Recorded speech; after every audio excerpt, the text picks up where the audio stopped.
Hey guys, this is Dharmesh from Yuva Visnagar and you are the most talented people. In today's lesson we are going to talk about your task 1 for general writing, and that is your letter writing. The letter writing checks your ability to communicate about practical topic and practical issues. Okay? Your task 1 letter writing should be narrative. आपका जो भी task 1 है letter writing, वो narrative होना बहुत ही ज़रूरी है। आप डिस्क्रिप्टिव लेटर लिखें ताकि रीडर को अंडरस्टैंड अच्छी तरह से हो। उसके बाद इन फॉर्मेट लेटर राइटिंग जो भी है, जो भी लेटर आप लिख रहे हैं वो परफेक्ट फॉर्मेट में होना बहुत ही ज़रूरी है। इसके बाद हम देखते हैं कि टाइप्स ऑफ लेटर। तो कितने टाइप्स हैं लेटर के? तो there is 3 types of letter. One is formal letter, second one is semi formal letter, and third one is informal letter. तो अब हम पर्टिकुलर एक एक लेटर को हम डिस्क्रिप्शन में समझते हैं कि किस लेटर में किस तरह से होता है। Okay, and let's start with the first letter and that is your formal letter. आपका जो भी फॉर्मल लेटर है वो फॉर्मल लेटर में आप बेसिकली कोई पर्सन का नाम नहीं जानते, जस्ट आपको कोई कंपनी का नाम या फिर कोई अथॉरिटी का नाम पता होता है, लेकिन कोई पर्सन का नाम पता नहीं होता। तो इससे कहते हैं फॉर्मल लेटर। आप जो भी लेटर लिख रहे हैं, मतलब जो भी आपके एग्जाम में लेटर आया है, तो आप देखिए उसमें अगर कोई पर्सन का नाम नहीं है या आप उस पर्सन को जानते नहीं हैं तो वो लेटर आपका होगा फॉर्मल लेटर। ओके, तो फॉर्मल लेटर किस तरह के होते हैं? तो सबसे पहले हम देखते हैं कि रिक्वेस्टिंग फॉर इंफॉर्मेशन। अगर आप कोई इंफॉर्मेशन के लिए कहीं कंपनी या कोई जगह पे रिक्वेस्ट कर रहे हैं तो वहाँ पे यूज होगा आपका फॉर्मल लेटर। इसके सिवा अप्लाइंग फॉर जॉब। अगर आप कहीं जॉब के लिए अप्लाई कर रहे हैं कोई कंपनी में या फिर कोई भी जगह आप जॉब के लिए अप्लाई कर रहे हो तो वहाँ पे भी आपको लिखना है फॉर्मल लेटर। इसके अलावा कंप्लेनिंग अबाउट प्रोडक्ट और सर्विस। अगर आप कहीं से प्रोडक्ट बाय कर रहे हैं या फिर उसकी सर्विस के रिगार्डिंग कंप्लेन करना चाहते हैं तो वहाँ पे भी आपको लिखना होता है फॉर्मल लेटर। ये सभी जो टॉपिक है वो हम सीधा डायरेक्टली कंपनी या अथॉरिटी को लिखते हैं, इसलिए ये सब आते हैं फॉर्मल लेटर में। अब सबसे पहले देखिए कि फॉर्मल लेटर का स्टार्टिंग कहाँ से करना है और एंडिंग कैसे करना है। तो सबसे पहले देखिए starting.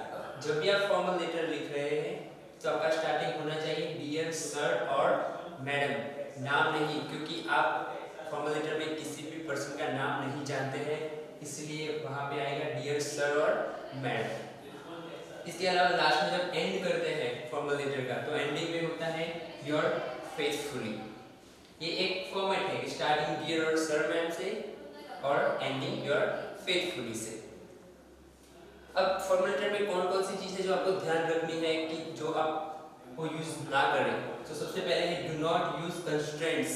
For example short form do not के जगह पर आप लिख रहे हैं डोंट, इजंट एटसेट्रा, ये सब शॉर्ट फॉर्म आपको यूज नहीं करने हैं।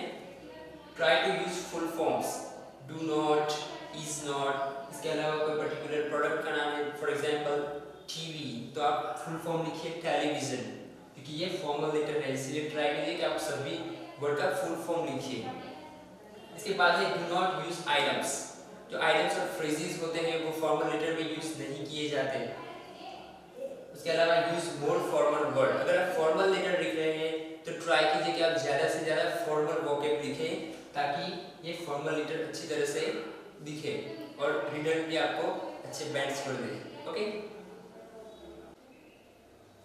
let's talk about the second type of letter and that is your semi-formal letter. In semi-formal letter, complaining to landlord. Semi-formal letter किस तरह के होते हैं, मतलब कौन कौन सी बातें या टाइप होते हैं जिससे आप जान सकते हैं कि ये semi-formal letter है।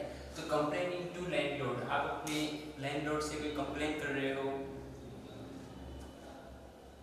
इसके अलावा asking for permission, अगर आप परमिशन के लिए किसी को पूछ रहे, फॉर एग्जांपल आप अपने प्रोफेसर से या फिर कोई पर्सन से कि जहाँ पे आप उसे अच्छी तरह से नहीं जानते हो तो आप वहाँ पे सेमी फॉर्मल लेटर यूज़ कर सकते हैं।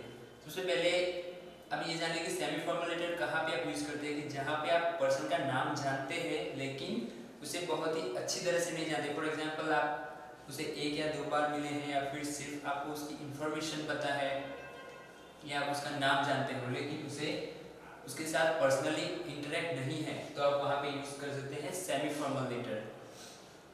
It is a one type of formal letter, पर आप इसमें अगर पर्सन का सिर्फ नाम जानते हैं तो सेमी फॉर्मल लेटर यूज कर सकते हैं। एक्सप्लेनिंग टू नेबर, अगर आप कोई न्यू नेबर के साथ कुछ एक्सप्लेन कर रहे हैं उसे, या फिर कोई बात कर रहे हैं फर्स्ट टाइम, तो आप वहाँ पे यूज कर सकते हैं semi formal letter. Semi formal letter का स्टार्टिंग कैसे होता है कि dear mister X Y Z, X Y Z, that means कि आप कोई पर्सन का नाम जानते हैं, सिर्फ नाम, उसका रिलेशन आपके साथ नहीं है, सिर्फ नाम। For example mister Patel, mister John, mister Charles, mister Stuart, जो भी आपका मतलब उसका नाम या सरनेम होता है वो आप यूज कर सकते हैं। अब एंड किस तरह से होता है, एंड में होता है योर सिंसियरली। ये दोनों सेमी फॉर्मल के लिए एक फॉर्मेट है कि आपको स्टार्टिंग इस तरह से करना है और एंडिंग योर सिंसियरली से। ये कंपलसरी फॉर्मेट है जो आपको यूज करना है सेमी फॉर्मल लेटर में। अब हम तीसरे लेटर के बारे में बात करते हैं, तो वो है इनफॉर्मल लेटर। तो इनफॉर्मल लेटर को आप कैसे पहचान सकते हैं, मतलब जो भी आपको टॉपिक दिया गया है उसमें से आप कैसे जान सकते हैं कि ये इनफॉर्मल लेटर है। तो सबसे पहले देखते हैं कि इनवाइटिंग फ्रेंड। अगर सेमी फॉर्मल इनफॉर्मल लेटर में आप जो भी पर्सन है उसे बहुत अच्छी तरह से जानते हैं, फॉर एग्जांपल वो आपके फैमिली का कोई पर्सन हो या फिर कोई फ्रेंड हो, तो आप वहाँ पे जब लेटर लिखना होता है तो आप यूज कर सकते हैं इनफॉर्मल लेटर। तो देखते हैं इनवाइटिंग फ्रेंड। अगर आप फ्रेंड को आपके घर इनवाइट कर रहे हो, कोई पार्टी हो या कोई भी इवेंट हो, तो जब भी आप उसे इनवाइट करते हैं घर पे, तो वहाँ पे आप यूज कर सकते हैं इनफॉर्मल लेटर। इसके अलावा है thanking and apologising. That mean कि आप अगर अपने फ्रेंड या कोई रिलेटिव्स को थैंक यू बोलना चाहते हैं, अगर उसने आपको पर्टिकुलर कोई अच्छी सर्विस दी है या कोई बेस्ट विशेस दी है, तो आप उसे थैंक यू कहना चाहते हैं, या तो फिर अपोलोजाइज के लिए आप लेटर लिख रहे हो, तो आप वहाँ पे यूज कर सकते हैं इनफॉर्मल लेटर। इसके अलावा है आस्किंग फॉर एडवाइस। अगर आप अपने फ्रेंड, रिलेटिव्स या फैमिली को मेंबर से एडवाइस के लिए आस्क कर रहे हैं, तो वहाँ पे आप यूज कर सकते हैं इनफॉर्मल लेटर।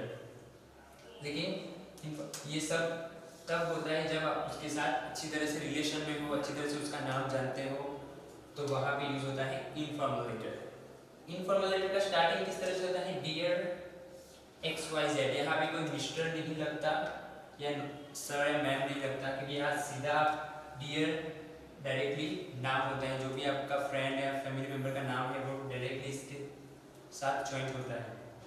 और एंडिंग होता है बेस्ट रिगार्ड्स और वार्म विशेस, क्योंकि वो आप उसके साथ अच्छे से रिलेशन में है, इसलिए आप एंड में लिखेंगे बेस्ट रिगार्ड्स, वार्म विशेस, ये सब। Okay okay, let's talk about how to start your first sentence of the paragraph. Okay, सबसे पहले देखते हैं कि फॉर्मल लेटर। अगर आप फॉर्मल लेटर लिखते हैं तो उसका पहला सेंटेंस किस तरह से लिखना है, I am writing to inquire about। आप कोई पर्टिकुलर चीज़ की इंक्वायरी कर रहे हैं तो लिखते हैं I am writing to inquire about। Second one is I am writing to inform you। अगर आप किसी को इन्फॉर्म करना चाहते हैं, जहाँ पे आप किसी को नहीं जानते, वैसे पर्सन को आप इन्फॉर्म करना चाहते हैं, तो वहाँ पे होगा I am writing to inform you। Then after I am writing this letter with regard and आगे जो भी आप सेंटेंस, आपका जो भी टॉपिक है उसे सेट करना है। तो स्टार्टिंग होता है I am writing this letter with regard, जो भी है, मतलब कि ये जो भी सेंटेंस है वो एक फॉर्मल टाइप के सेंटेंस है जो आपको फॉर्मल लेटर के लिए यूज करना है। अब नेक्स्ट लिखते हैं सेमी फॉर्मल लेटर। तो सेमी फॉर्मल लेटर जहाँ पे आप पर्सन का नाम जानते हो लेकिन उसे अच्छी तरह से नहीं जानते, आपका रिलेशन उसके साथ नहीं है, तो वहाँ पे होगा I am just writing to say thank you for the offer of joining. अगर किसी कंपनी में आपने ज्वाइनिंग कर लिया है, तो आपको कंपनी का नाम पता है, उसके मैनेजर या ओनर का नाम पता है, उन्होंने आपको ऑफर लेटर दे दिया है ज्वाइनिंग का, तो आप थैंक यू के लिए जो भी लेटर लिख रहे हैं, अगर वो प्रोफेशनल फील्ड के साथ है तो वो semi formal for the offer of joining. Second one is I would like to know about. अगर आप कोई कंपनी या उसके प्रोडक्ट के बारे में जानना चाहते हैं तो वहाँ पे आपको लिखना है I would like to know about, कि आप कुछ जानना चाहते हैं, कुछ इन्फॉर्मेशन लेना चाहते हैं तो वहाँ पे लिखना है I would like to know about. And the last one is could you please, अगर आप रिक्वेस्ट कर रहे हैं किसी चीज़ की या कोई पर्टिकुलर प्रोडक्ट के बारे में जो भी है रिक्वेस्ट कर रहे हैं तो वहाँ पे आपको लिखना है could you please send me this information या send me this product whatever. Okay. Then last is informal letter, कि जहाँ पे आप पर्सन को अच्छी तरह से जानते हैं, उसका नाम बैकग्राउंड सभी आपको पता है, तो वहाँ पे किस तरह के सेंटेंस होते हैं I hope you and your family are all well. आप और आपकी फैमिली अच्छी है, मतलब कि आप अच्छी तरह से उस पर्सन को जानते हैं तो सबसे पहले आप उसका हाल या उसके फैमिली का हाल पूछेंगे, तो इस तरह से I hope you and your family are all well. The second is how have you been? It's been too long. अगर आप किसी पर्सन को मिले या उसके साथ बात करें बहुत टाइम हो चुका है तो आप वहाँ पे लिख सकते हैं इस तरह का sentence. Then after I am writing this to say thank you for. अगर आप अपने फ्रेंड या रिलेटिव्स की कोई चीज़ से उसे थैंक यू बोलना चाहते हैं तो वहाँ पे आपको लिखना है I am writing this to say thank you for जो भी आपको टॉपिक दिया गया है लेटर में उसका आगे लिखना है. Then after I am sorry about. Apologize one type of, अगर आप किसी को सॉरी बोलना चाहते हैं फ्रेंड रिलेटिव जो भी है तो वहाँ पे आपको लिखना है I am sorry about जो भी टॉपिक है, about जो भी टॉपिक आप उसको सॉरी बोल रहे हैं जिस रिगार्डिंग, तो वहाँ पे आपको लिखना है I am sorry about.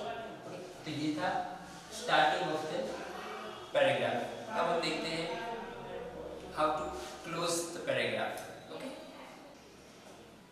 Okay, तो this is the closing of the letter. आप जो पैराग्राफ का क्लोजिंग कर रहे हैं तो वो किस तरह के सेंटेंस से करें. तो सबसे पहले देखिए I look forward to seeing you, मतलब आप उसका रिस्पॉन्स की राह देख रहे हैं तो वहाँ पे इस तरह से लिखना है I look forward to hearing from you, मतलब जो भी आप जिसके टॉपिक के रिगार्डिंग आप कोई भी पर्सन को लेटर लिख रहे हैं तो आप वहाँ लिखा है I look forward to hearing from you, मतलब कि मैं आपकी ओर से कोई अच्छा रिस्पॉन्स सुनना चाहता हूँ.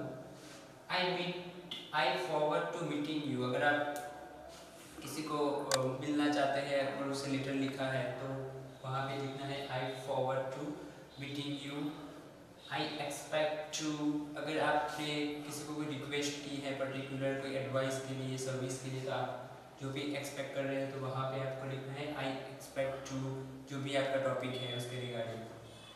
Then after hopefully you will pay immediate attention to this matter.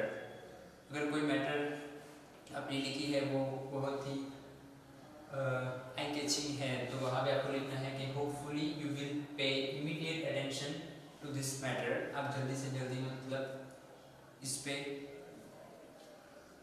विचार करके मुझे रिप्लाई दें.